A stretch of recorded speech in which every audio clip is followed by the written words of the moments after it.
Hello, hello, hello, my dear community. If this is your first time visiting my channel, I want to welcome you. If not, I want to thank you for your supporting and love. My name is Wei-Jen, and I share my experience, strength, and the hope and wisdom to help others to expand their consciousness and level up their energy vibration and self-love to attract their desired lifestyle and love. So, I'm going to be honest with you guys. I prepared for this subject for a while. The reason is because before I didn't feel comfortable share it with anybody. I thought that was very personal, very private, and I also had a little bit of shame about it. But after I took my time to organize and to reassess and then to clarify, with myself first, right? Then I feel today I am much more comfortable to share with you guys. And I also decided I was going to embrace this part of me that still, may feel shame sometimes. So the topic that I want to talk with you guys is that how can we detach and yet at the same time play the game of life? Many of us, we have so much knowledge. We're educated. We can be very skillful in some areas, right? And really, it doesn't matter how careful, how thoughtfully, how attentive that we plan certain things. Life just doesn't go the way that we like to go many times, whether it's with, a matter or with a people that we want to deal with, right? And that is something that I want to share with you is that how can we navigate like water? How can we play this game of life? Because if we do the opposite, trying to resist, trying to against this 3D reality, right? As you can imagine, probably many times it's going to backfire. Now, when I thought about this topic, I also think about, at the end of our life, we all are going to die. It's just a matter of when and how, which nobody has the information or answer of that, right? And when I think about that statement, right, it gives me a question that I want to ask myself is that how am I going to make the most out of it? And how do I want to be remembered, right? So here is the experience that I had lately with my loved one.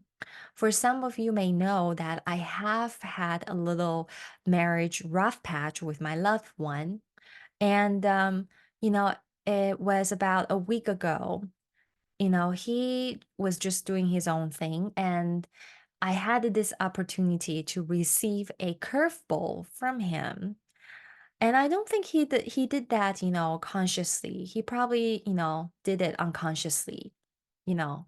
Anyway, he came home and then he was going through all his mails and he started to complain about, how the HOA has been, um, rising his fee to the most, to almost close to $500.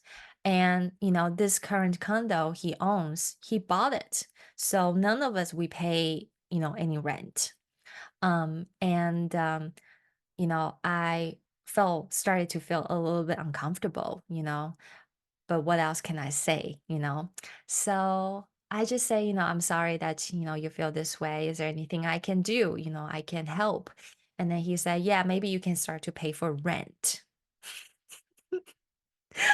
And I, when I heard that, I know that wasn't his first time saying this such thing to me, to pay for rent. And I thought, well, A is quite ridiculous, and then B, on the legal aspects, on the legal paper, I'm still a legal wife. And, paying for rent wasn't anything, wasn't in our agreement before we got married. And instead, I was being very honest and transparent and being very upfront and clear with him, even before we started to date. I told him, I expressed myself, I was going through I was going through an artist visa process, which was so hard to apply for in the United States. And my current visa, status was about to expired. And also my current visa status, doesn't give me a work permit. So I couldn't make any legal income. And so he know all these things before we started to date. And he in the end he still, chose to be willing to support me financially, temporarily. And he was still wanted to marry me. So, having me to pay for rent wasn't any part of our conversation that I just shared with you guys before we started to date or before we got married or after we got married. It wasn't any of that. It wasn't, it didn't happen until after we got married, and we, have a little bit disagreement, and then he was in a bad mood.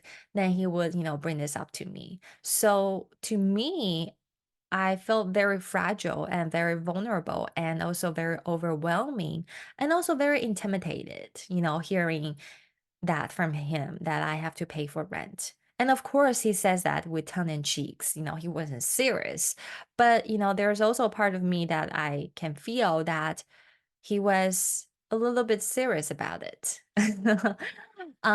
Because, let's face it, who doesn't want their spouse or their partner to contribute in a household when they're, sharing the same community properties, right? And so I remember that the first instance that my body told me is to move away from him to a different spot in our home, right? That makes me feel a little safer. And then that, I can create a safe distance with him physically. So that's the first thing that I notice, how my body reacts or respond. And when I caught myself having that instant reaction, right? When I caught myself have that, I was aware enough that I decided that I was going to stop reacting, because besides my physical distance with him, that my body wanted to move away from him, right? There's also internally, I wanted to pick up a disagreement or an argument or, say anything, fight back to him, that I wanted to react, basically. And so I caught myself also have that, inclination that I wanted to go, that I wanted to lean into. So I decided that I'm not going to say any words, but, how can I be authentic and vulnerable and then loving kind at the same time, which also was a question that I asked myself in that moment. So what I decided to respond is that, simply and kindly say, yeah, I understand you. I wish I could help you, if if I got my work permit, right? And I have enough financial ability, I definitely will be more than willing to contribute, to pay more things in this house for this household without any hesitation. Um and as you can imagine, that is pretty much what I can say.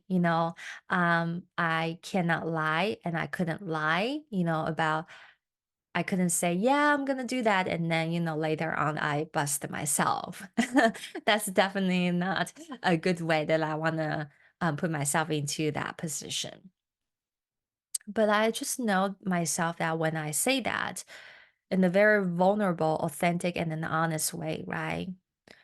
I had to be quiet in that moment, because what else can I say? Right. And it was so uncomfortable to be in that awkward, quiet moment. I have to say it. Um, I just didn't feel comfortable. I just didn't feel comfortable. I think, it comes from many different aspects, financial aspects, and that impacts this relationship dynamic, right? And so all I could do at that moment is to sit with it and to feel every single moment. Every feeling comes and goes to me, right? Um, and just be very aware and conscious not to react, not get don't get panic. And even though I know I was literally saying no, I'm not going to pay rent, right? Still, now thinking back, I know that I could say no in many different ways. And I could say no in a very playful way, but also firm and clear. No is no. No, no, no, no, no, no, no, no, no, no, no. So that is something that I could choose, to respond. And I think at this point, I feel much more comfortable talking about it and share with you guys and reassess that experience. And so I feel next time I will do a better job to respond instead of, feeling overwhelmed and maybe wanted to react, right? So that is something that I want to share with you is that when I don't have any structural power that I can hold, right? Or a good stack of card that I can play in this scenario, right? How can I still navigate, yet at the same time cultivating and then holding my higher self that has been guiding me, right? The quality that I want to cultivate, which are being authentic, being vulnerable, and being loving kind, and not, let this overwhelming and this intimidation, get the best out of me, right?